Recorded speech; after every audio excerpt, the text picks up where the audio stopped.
Hey guys, just wanted to try something different today, and then joining me is Aurelius, who is probably hears breathing right into the microphones right now. But I just want to try something different today and just tell a quick story about the worst beer I've ever had. Just to maybe I'll do a few more of these things about some stories I've had with alcohol and stuff like that. But the worst beer I ever had, it was Aurelius, don't poke that. Don't poke that. Getting the audio all messed up. Anyway, the worst beer I ever had. Long story short, when I wasn't in college. I was staying at my college was in kind of a ghetto-y area of BC. It's not really that bad, honestly. I never ran into any trouble, but it is the kind of the murder capital of the Greater Vancouver area. You'll know if you're familiar with the area, you know where it is, and you probably know exactly which college this is. But I'm not going to dox myself, so you'll have to do the legwork yourself. Anyway, I was working full time at the time. I had a full time job while going to college, and I went to college in the evening. But to get my degree. But when I got out one evening, I used to at that point I was getting into craft beer. I really enjoyed it, and I always liked ending the day of a hard day's work from, beginning at 8 a.m., ending at 11 p.m. with a nice craft beer. And that was how I enjoyed my things. Usually I would get like a craft beer that I was pretty comfortable with, such as I always mentioned Phillips IPA is one of my favorites. I was even drinking that before it had a UFO on the cover. I'm gonna let him get away with this because it's just cute. But yeah, I would usually drink Phillips IPA, some pretty common stuff. If I was usually wouldn't necessarily buy something that I was unfamiliar with. Occasionally I would. There was one juniper berry beer I kept buying too. You can't find it anymore, though. It was quite good.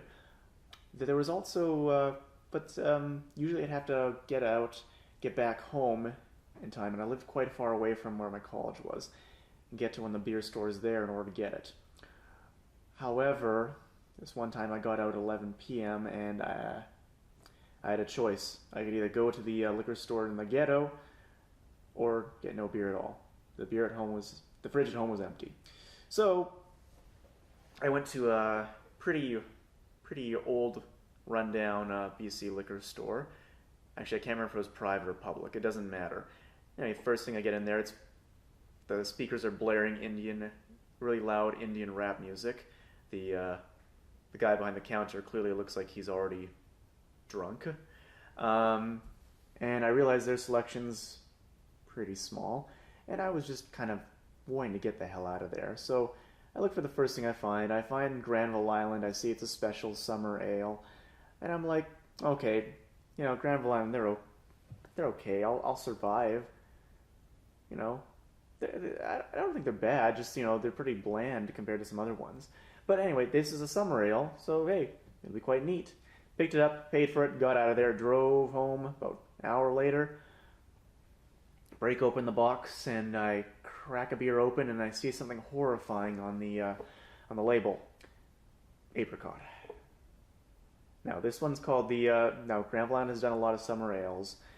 So they've done a few peach ones too, which I've seen actually have good reviews. Personally, I hate peaches. I hate apricots. I like plums and nectarines are awesome, but hate peaches and apricots.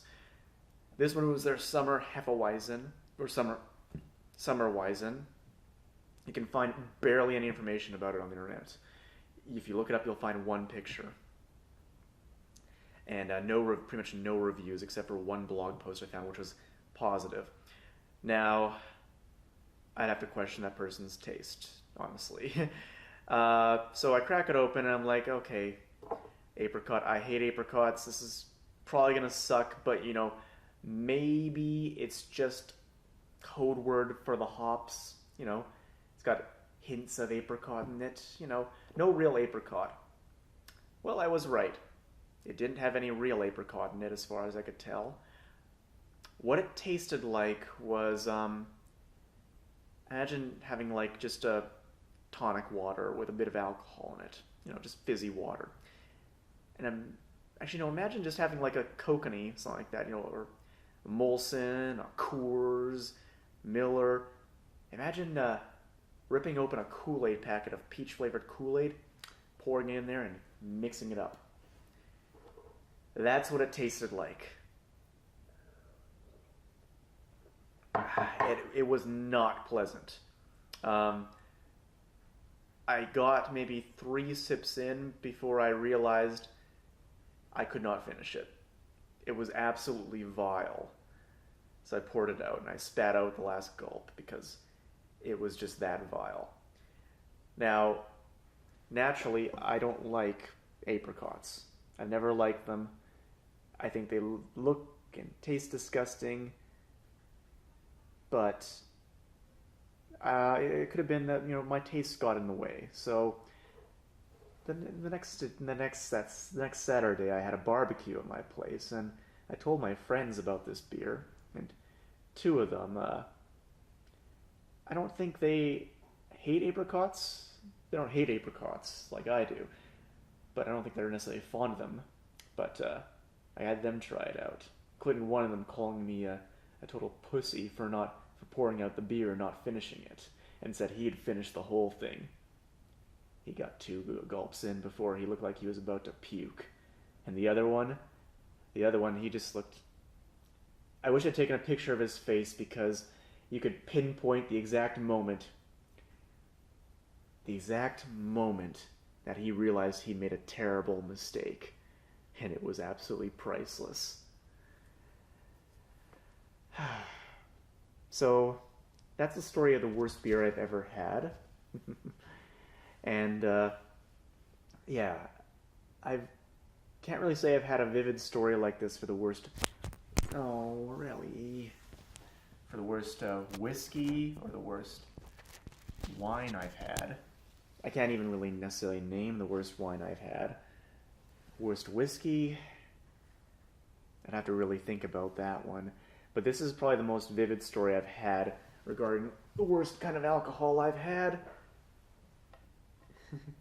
And, yeah.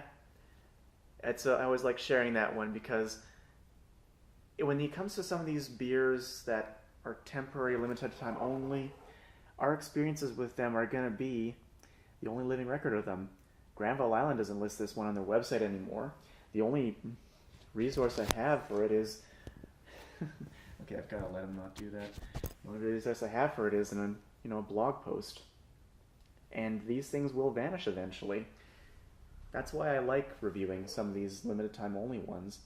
And that's why, I'll even go on Twitter and say, hey, this one's really good. You should consider making it regular. I realize I don't have much of an effect on that, I only have a few followers, but I still like to, let my voice be heard. I don't think it's going to change the world, make it so this beer will be around forever. But, I just like to do this because and leave a record behind. There's a lot of good beers I've had that will never be made again, and, it'd be nice to remember them. Even if I can't remember the taste like 10 years from now, I'll always have these videos. Anyway, that's all for now. I'll let you get back to work now or, have fun. Enjoy the weekend, whatever. Cheers.